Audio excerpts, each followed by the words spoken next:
Hey there. Today I wanted to talk to you guys about talking to your husbands for getting them to do chores around the house. So I've seen this done. Well, we've all seen it done. We nag, we fuss, we want things done. And we want them done now, we want them done our way. But I find that sometimes when we're doing this constantly and we're just nagging and nagging and nagging, it doesn't really end well. And I imagine it doesn't get you the result you want anyway. I have a phrase, don't mom your husband. So in a relationship with our husband, you're not his mom. You're not there to nitpick over every little detail, or that's not how we do it, and you keep constantly correcting him. So sometimes we need to intervene, I guess if you want to call it, if something's being done in a way that's going to mess something up, just as if we were working on something that they were more attuned to or know how to do, they would guide us as well. And so, of course, they would also not want to dad you, right? So there's a loving way. It's a different type of relationship that you're having.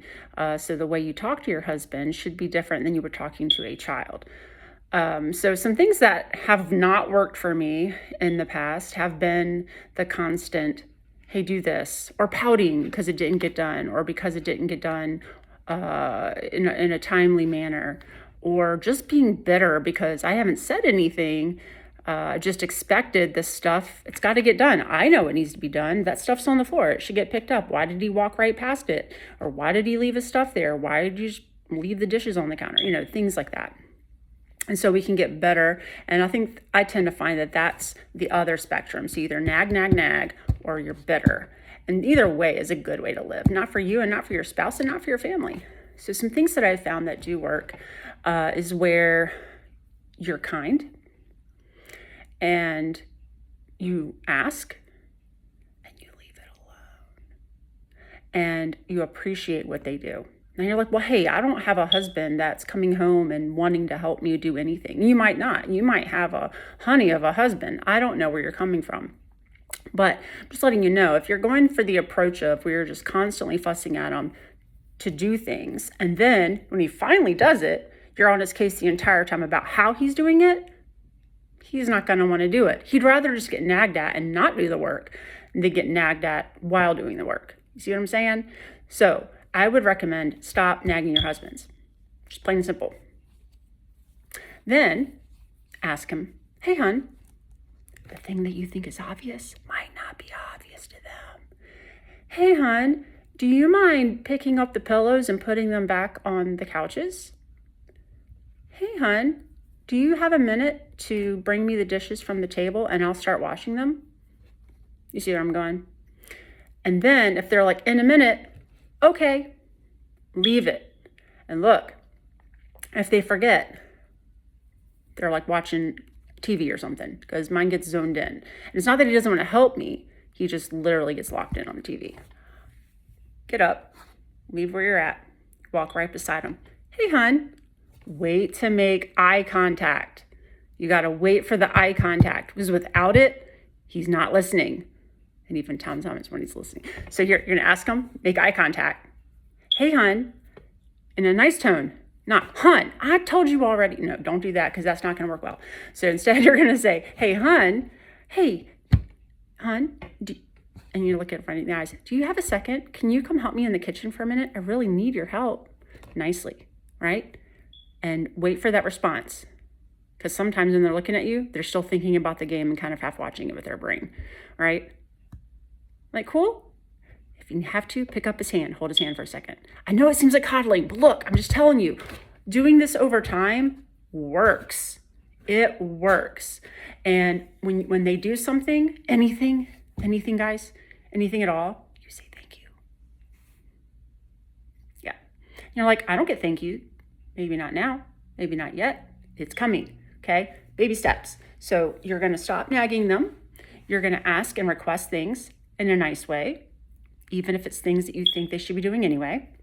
Because what are you wanting to do? Are you wanting to be right, or do you want a different result? You want a different result. If you just want to be right, keep doing what you're doing, and you're not going to have help. Or if you do, you're going to have a very bitter husband. So there's a funny story in the Bible, story of Job. It's actually not a funny story. It's a very horrible story about this man in the Bible who God allowed all sorts of stuff to happen to him. But what's funny was, in all of this thing, it was a battle between him and Satan, trying to see who would follow, who would follow God if life was terrible. So he picked his person, Job. He's like, look, Job is faithful to me. You can do whatever you want to him, but you cannot take away his life. You can take everything else. So he literally lost everything. He lost all of his children, 10 children in one day. He lost all of his property, everything. Guess what Satan left him? His nagging wife. Why do you think? Because it's a horrible thing. He left his nagging wife alive because he knew she was more harm to him alive than dead. So he left her alive to nag him. But she would come up and with all things happen, why don't you just curse God and die? He's like, oh, he's thinking, why don't you die? I don't know, he didn't say it, but I'm thinking, So that just shows you, look, there's power in a nagging wife, but it's the wrong kind of power. God wants us to be loving, caring, hardworking, nurturing, supportive wives. Now, I'm not a quiet woman. Anybody who knows me knows I'm not a quiet woman, but I've learned how to ask for help. And honestly, it's taken a long time. I've been with my husband for 33 years. We've been married for 27, 28. Oh no, I feel terrible. I think it's 20. I don't know, somewhere in there, long time. And when we first got married, we were very young and he was used to being mommed. His mom did everything for him, everything. She would nag about it, but she would still do all the things, right? So he never learned. So of course I get a man-child coming into the relationship, love him to pieces, but he was still a child. So he didn't know how to do anything and he wasn't used to doing anything. So it's taking a very long time to go from that to where we have now. So at this point, I still do a majority of the work, but he's gone most of the time and I'm a stay-at-home mom. So it's my job. I take it as my responsibility to take care of a majority of the work. He's there doing that all day. I do this all day, right? So it's fair. But at this point in the relationship, he comes home from a long day. Hi, how are you? How can I help you? I'm just telling you this because look, if you would like to have that in your relationship, you need to do these things. So 1, you're going to stop nagging your husband. 2, you're going to ask nicely one time.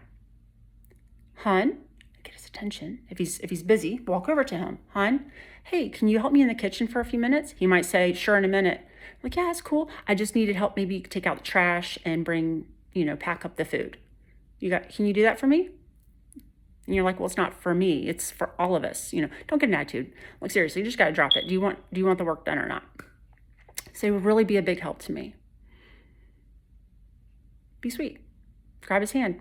Give him a hug. Whatever. Okay, so go back in the kitchen. You keep doing your thing. He doesn't show up. He's still in there. You can go back in there. Look, not after a minute. Don't yell for him. Don't have an attitude. Literally walk back in. Hey, is now a good time? Is now a good time to come in here and help me for a few minutes? I do want to get that food packed up, but if you don't have time right now, there is something else I could have you do in a minute. What do you think? Wait for the response. Just do your best. Look, if you've got a honey of a husband and he's like, leave it alone. I'm telling you, it's hard on you, but leave it alone.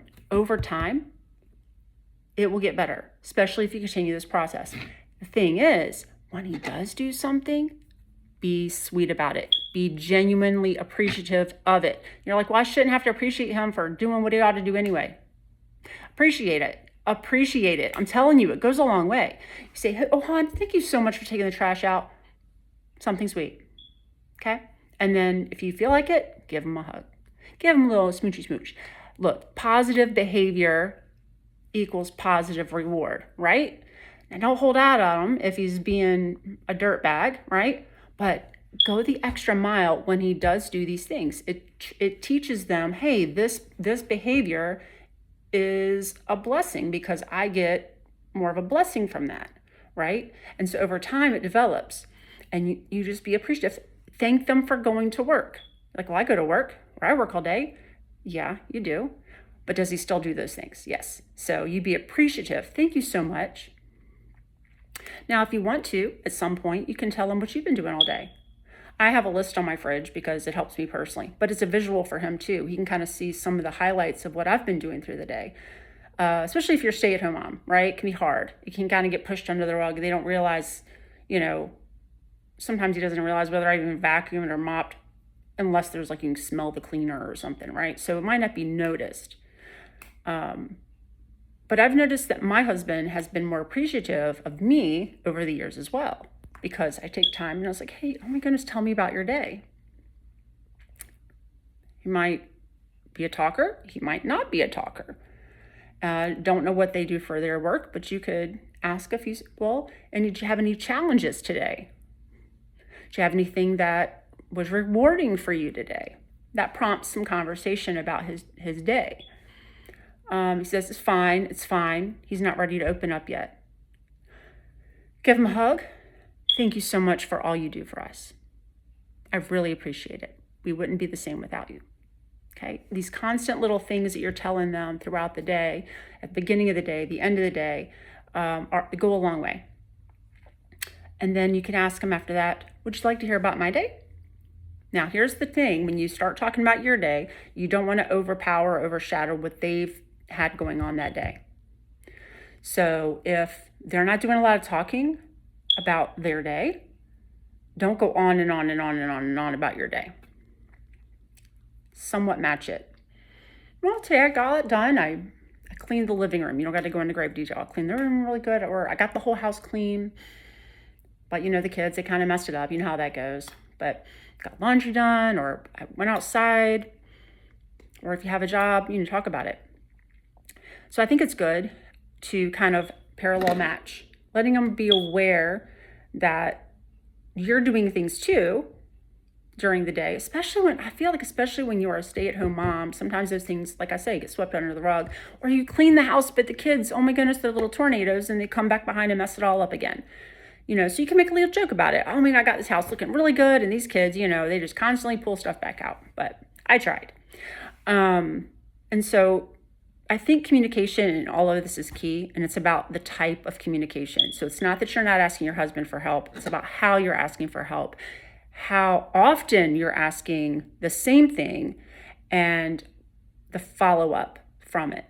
So I would say these things would be good for you guys if you haven't tried this yet in your relationships. And look, it takes time. It takes years sometimes to get to these big changes that might happen. But I promise you, when you start being more appreciative of your spouse, and so again, this could go the other way as well. Don't dad your wife. You can just flip the script on that the same way. It definitely can make a difference in how you see each other, how you value each other. And just by saying these things out loud to your husband or to your wife, you hear it as well. You're reminding yourself of the things that they are doing, right? Maybe they work on vehicles and they're trying to fix something themselves instead of hiring somebody. Instead of saying, oh, why don't you just call a blah, blah, blah? Honestly, I think it's a great learning experience. They're trying to do something themselves. They're trying to take care of it. And you're like, well, why don't they just hire an expert? Maybe they should. But if they're learning and they're growing and they're trying to save your family some money by doing it themselves, let them give it a go. My husband and I, we've learned and failed at a lot of things, and we've been able to learn through those failures to get better. And so now we're able to do a lot for ourselves, and we're not having to hire out. There's a lot of different things that go into this work and relationship aspects. So I recommend just give this a go, see how it works, and don't mom your husband. Be a wife to your husband. I hope you find this helpful. If it has, comment below, and we'll see you next time.